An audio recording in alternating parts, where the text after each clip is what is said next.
Let's go to Denver, and this is kind of turning into a polarizing backfield. I don't even know. It's a polarizing football team, Yeah. especially offensively in fantasy football. We don't know who the quarterback is. We think it's going to be Bo Nix.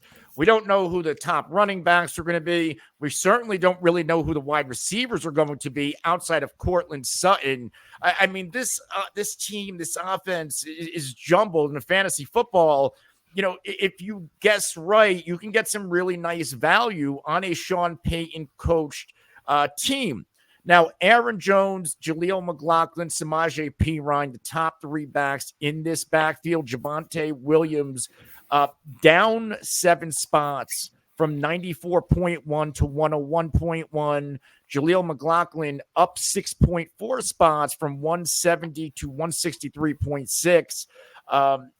What did you say? Perine up 74.4 spots from 324. He wasn't even a blip on a radar. He's a little bit closer to a blip on a radar at 253.6. And then we have Estime, the rookie, down 13 and a half spots from 203.8 to 217.3. Who wants to take it first? Yeah, I guess being the Broncos fan, I'll jump on this here first. I think you don't want to overreact, but this is a pretty murky backfield, and from all the reports from Cecil Lammey, who is on Fantasy Guys, and he's also a beat writer. I know Ryan Edwards, who was on KOA Radio as well, is saying that Jaleel McLaughlin looks like the best running back during the offseason practices. But at the end of the day, the biggest thing is when the pads come on.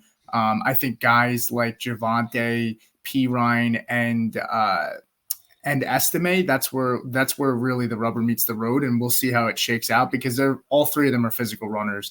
What I would say is, the Broncos are carrying 5 running backs if you include Blake Watson, who they gave the largest UDFA signing and guaranteed money on the team. So they're carrying 5 backs, and they have a fullback in Burton. I don't see them carrying all 5 plus a fullback. I do think Perine's going to get cut. This could be people that are just being sharp and think that Perine gets cut and finds another team, and maybe he goes to like a team like the Cowboys, right? He gets cut in camp and Don't then do signs. That to me. No, but I mean, Don't would do that to be? Me. I mean, you'd probably be pretty happy to bring in a guy like Perine. Oh yeah. So, I mean, a guy like no, you joke around. Changed my life. Listen, Perine was actually a pretty good player last year, especially catching the football out of the backfield. He's a tough runner, and honestly, you're going to be hard pressed to find a better running back out on the open market if he is cut. But the point is, if I'm drafting in this running back room today, the only guy I'm probably taking is Jaleel in best ball, and I'm pretty much fading the whole rest of the running back room. This is not going to be a good offense, most likely, and they're projected bottom 5 in total points in this season for the season from the sportsbook. So I'm probably fading this backfield, unfortunately. But if I am taking a guy for pop, it's probably Jaleel. Yeah, Javonte, there's a love fest for him for sure. Very, very hyped coming out of North Carolina in his rookie season. The break tackle aspect, strong runner. A little bit of a underwhelming rookie season, but it was a rookie season. Close to 1,000 yards, 7 total touchdowns. Also caught 43 balls, so pretty solid overall though for a rookie. And then tears his ACL and I believe MCL was a tear of both ligaments in 2022, and then last year. Really didn't look healthy. I'm coming back from a major injury, just 3.6 yards per carry. So, full year removed, going in the 9th round now. I mean, I guess he's still got to be the favorite to lead this backfield, but they do bring in Audric Estime from Notre Dame, who I kind of like. I continue to talk this guy up. Also from, actually, I think he's from Nyack, New York, but played at St. Joe's in Montvale, big Catholic school program there. But, big bruiser back, had a knee scope recently, but is expected to be ready for training camp. So I like taking him later on. Jaleel McLaughlin looked pretty good in spots last year. There are reports that he's, in like the first one in the building, last one out of the building. Obviously, Sean Payton was talking about that. That's an important thing. I mean, that could earn him some more carries and more touches early in the year. Maybe, he earns a bigger role. He did flash at times last year, but I think it's going to be Javonte or Estime. Pirine, yeah, he could be in the mix. They also have Tyler Batty still on the roster, but out of Missouri, he really hasn't done anything since he's been in the NFL. Pete mentioned the rookie from Memphis. So, yeah, very crowded backfield right now, very intriguing backfield. But I think, Javonte is not, I'm not even a Javonte guy. I've never been a Javonte guy, but ninth round for him. I'm sorry, not ninth round. I'm looking at Jameson Williams. Where is he going, Javonte, right now?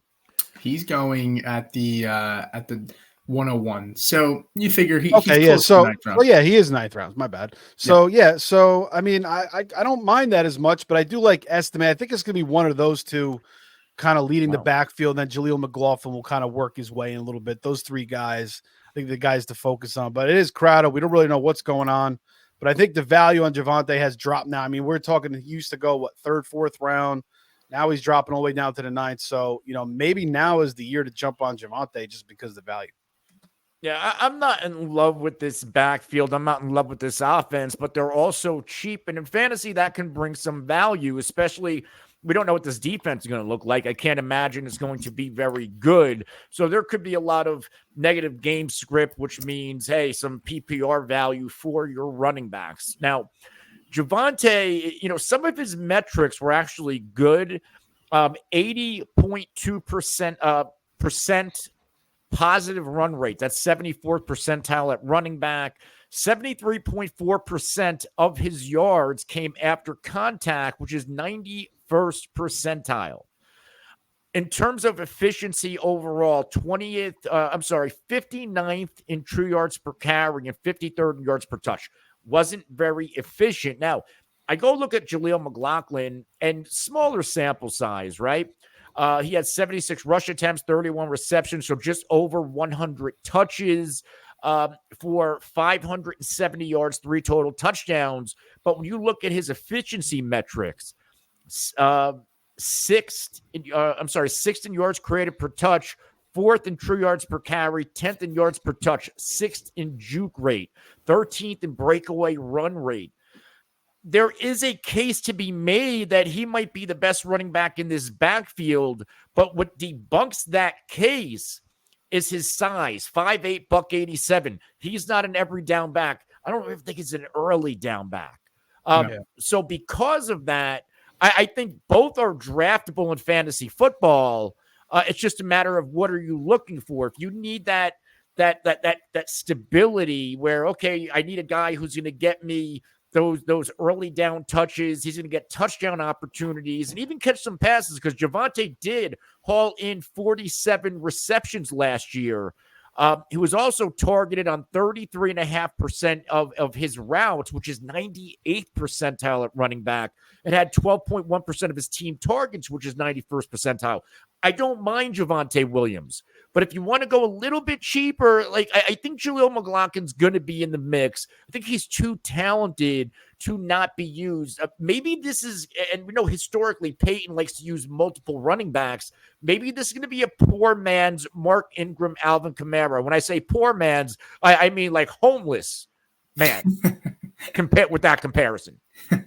Homeless The thing to keep in mind, Denver targeted the running back position 153 times last year, and Sean Payton in New Orleans, his rankings in the league, 2021 4th, 2020 3rd, 2019 4th, 2018 3rd, 2017 1st, 2016 2nd. That's from Derek Brown from Fantasy Pros. And so, this is an offense that loves to target the running back position, but you also don't have Alvin Kamara. But to your point, and we can close out, and if Steve has anything else, we can jump to him. But like you said, as a Broncos fan, Jaleel, the problem with him is he's got such a big tell. When he's on the field, it's usually an outside run or he's getting the football. He doesn't pass block. They know he doesn't pass block. Teams know that. So unless he steps up and gets better in that area, he's not going to get on the field outside of third down. And even on third down, that's generally when you want the running back to pass block. So that's where I worry with Jaleel with playing time. And if Estime can step up as a pass blocker, he may see the field more than Jaleel. Jaleel might just be a guy that gets, honestly, 7 touches a game, where he's just a change of pace, a guy that offers you pop, and that's really it. So if you're looking for that pop in best ball and you're hurting at the position, I'd go Jaleel. But like Anthony said, if you want the stability, Javonte is still going to get his. I'm sure he's going to probably average at least 15 touches a game, in my opinion.